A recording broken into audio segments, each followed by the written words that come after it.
Jamais sans la grâce, une dévotion matinale proposée par l'Église évangélique de la grâce en collaboration avec l'Institut théologie de Cotonou.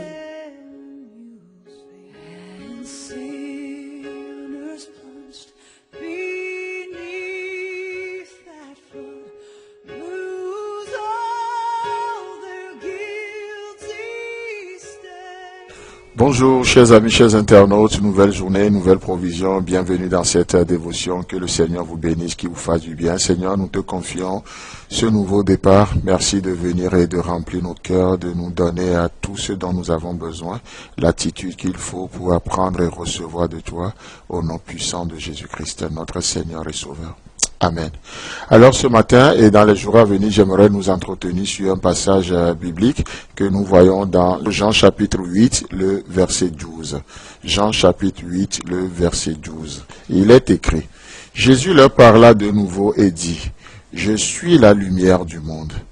J'aimerais juste considérer cette partie, cette déclaration solennelle de notre Seigneur Jésus.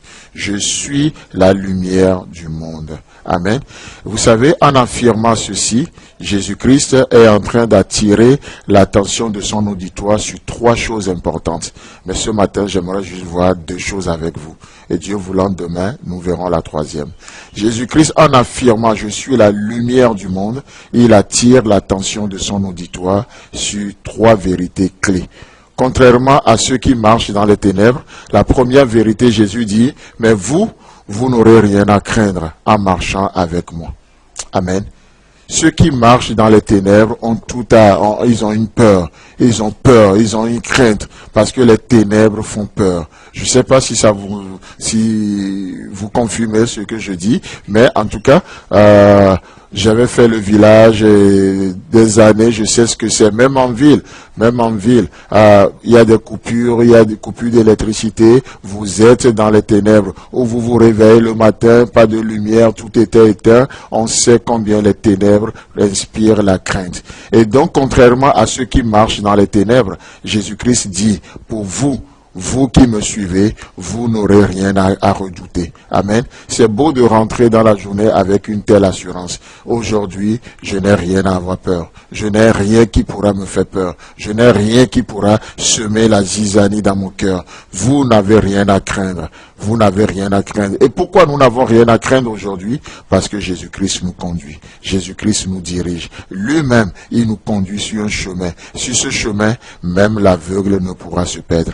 Oh, c'est beau, n'est-ce pas? Vous comprenez pourquoi 366 fois dans les Écritures, Jésus-Christ ou la Bible nous déclare, ne crains point, ne crains point. Ce Dieu de lumière nous déclare, ne crains point. Parce que, contrairement aux enfants du monde, nous marchons dans la lumière, nous le suivons et nous n'avons rien à redouter. La deuxième vérité clé que nous voyons, c'est que contrairement aux enfants des ténèbres, vous n'avez pas à tâtonner ni à vous débrouiller. Oh, vous savez combien dans les ténèbres on marche, on tâtonne, n'est-ce pas? Mais Jésus dit non, vous n'aurez pas à tâtonner parce que vous marchez dans la lumière. Vous n'aurez pas à vous débrouiller. Non, vous n'êtes pas des débrouillards. Vous avez la provision nécessaire. Le bon berger vous conduit. Il vous conduit dans de verts pâturages. Le bon berger nous conduit aujourd'hui. Chers amis, chers internautes, nous n'avons pas besoin de nous débrouiller aujourd'hui.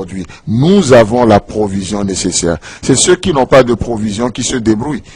Mais malheureusement, tu demandes à un chrétien aujourd'hui, comment tu vas, mon frère? Il va te dire, on se défend. En passant, qui t'attaque et tu te défends? Ou si ce n'est pas on se défend, c'est on se débrouille. Non, moi je ne me débrouille pas. J'ai le Dieu de toute provision avec moi. Je vis dans la plénitude de Dieu. Amen. Nous sommes appelés à vivre la plénitude de Dieu. On ne se débrouille pas. Le bon berger nous conduit dans de verts pâturages. Il nous dirige. Il nous montre la voie sûre. Pourquoi se débrouiller alors que nous avons toutes les provisions à notre disposition? Vous pensez que lorsque Abraham avait envoyé son serviteur Eliezer chercher une femme pour son fils Isaac, Eliezer était parti pour se débrouiller? Non. La Bible dit qu'il était parti ayant à sa disposition tous les biens de son maître.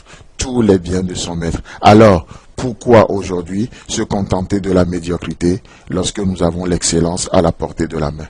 Chers amis, chers internautes, nous avons l'excellence, la provision de Dieu. Tout est à nous. Nous dit les Saintes Écritures, n'est-ce pas? Tout est à vous et vous, vous êtes à Christ. Alors, nous vivons la plénitude aujourd'hui. Que le Seigneur vous bénisse, qu'il vous visite, laissez-le vous conduire. Et aujourd'hui, vous n'avez rien à redouter, vous n'avez pas à vous tâtonner, vous n'avez pas à trébucher. Je reprends volontairement le verset. Jésus leur parla de nouveau et il dit, je suis la lumière du monde. Que Dieu vous bénisse. Si vous avez aimé cette dévotion, parlez-en à vos amis. Parlez-leur du message de la grâce et de ce qu'il fait en vous. Pour un sujet de prière, une question ou plus d'informations, contactez-nous. Téléphone 64 88 35 87 ou 96 42 69 05 ou par WhatsApp au 94 75 80 20.